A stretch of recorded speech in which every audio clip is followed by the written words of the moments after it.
G'day traders, welcome to a wrap up of Thursday the 14th of June.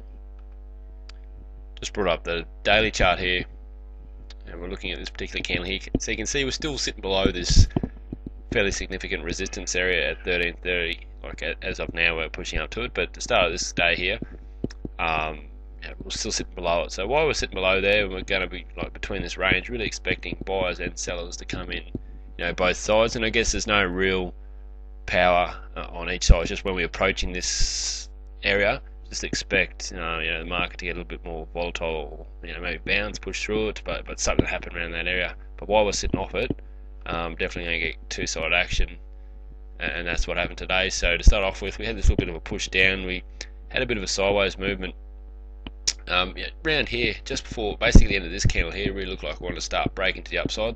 Just flipping over the 1 minute chart for a sec, it shows it better how we pushed up, came back, kind of got the power fade to be breaking through and making new highs. But the thing that makes this area quite significant is, potentially it's an area could bounce or push through, but when you look at the other markets, they're all sitting already above their highs.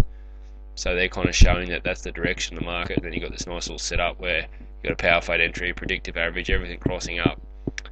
So it's a bit of an extra area that I could keep an eye on myself. I call it an early breakout of the basically the first sideways range of the day. So that's an area where we start breaking up. Became quite evident that there was certainly some buyers around. Got to this little bit of a sideways period here. The pullback was quite shallow. Basically, this predictive average is crossing right over the high of the market, and again, relating to the other markets, haven't actually got a 5 minute buy here because the pullback's too shallow. But as predicted, crossing over. It's the end of this candle here. We're approaching the highs, and again, other markets all breaking. So really watch if all the other markets are hanging off that area. Potentially it's an area that's going to maybe hang around or even get a bounce back down. If all the other markets are breaking, at least one of them pushing through strongly, you've got some support there that this market's going to continue and go with this crossover of the predictive average, and that's what you want to see.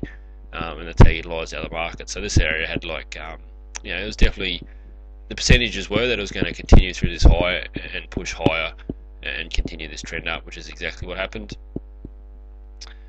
From there, we started to get a bit of a push down. So what was happening is, this is through lunch, coming outside lunch here, and watching the other markets.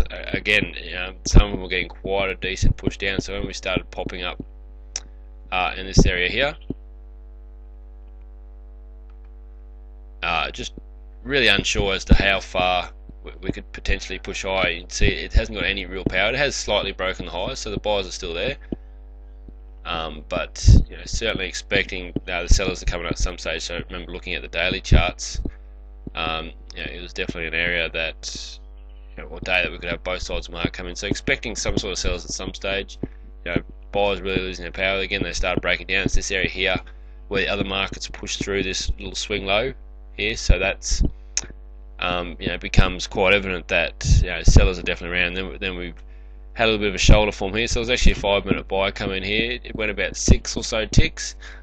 So at this stage here, it's holding its potential to maybe pop up and go to the highs. But the downside, what I'm saying, the downside was quite evident that it was coming, and it was going to eventually start to break on the downside, and that's exactly what happened here. It pushed through, and from this bit of a swing low there, it's gone about 3+ points on the downside. And I think it's an area that they really want to go down and test. Market really did change, and you can see the massive spike here, but that was news driven. Came out of the US, something to do with Greece, something that the markets liked anyway. So from there it became very volatile and certainly an untradeable area. But before we hit that, it really looked like the markets were going down. But despite the push up there, there was a great selling opportunity here, and hopefully you see from price action, also other market action. They're setting up this pressure that was building to the downside. Eventually we got that breakdown. Moving over to the 1 minute charts, so here's this bouncing between power points, set up this bit of a power fade here. Normally just this power fade alone, it would be a tough one to take early on, but the fact the 5 minute chart was supporting it with the predictive average crossing up and all the other markets breaking up made this one an area that became quite predictable. The market came back, bounced off this power point here, and then got a continuation back to the upside, and everything was pointing again that the markets were going to go further. As far as taking this as a power fade, it's probably one that I wouldn't get in a habit of taking the ones at the highs. You certainly want them within a range that there's the easier ones to take. But one like this, again, it had like this grey down here. It had the 5 minute backing it. It had all the other markets backing it. So it's just one of those ones that even though it's at the high, it certainly had potential to push through, and the percentages were with it. That's what we want to look at, is percentage trades. As far as this PowerPoint taking a step back, PowerPoint holding, it's a difficult one to say. At the time, it's just that we've got a new trend. The market's pulling back. We're just looking for the market to hold at some stage and then push higher. So we kept on making higher ground. This is where we got this bit of a sideways formation, and where some holding patterns to the downside started to form. So we've come down. Other markets breaking down here, popped up, come down again. It's this area here. If you look at the Russell and the Nasdaq, you'll actually see they pushed down a lot further. So they were sitting down around here. So then when we had the pullback, look for the downside to come again, and then eventually this is where it started breaking. So this power fade around this area again, based on other markets, overall price action, pressure, and things like that. One was looking quite evident that it was going to push down and continue on the downside, and eventually we got this news area where again it's I think it was an area that was going to push down, but it's completely changed because of something that came into the marketplace, and as a result, it's jumping all over the place. And I would have closed down the dome at this stage here and just let the afternoon be, because it's way too volatile to be trading. So that's a wrap up for Thursday. We'll speak to you guys Friday.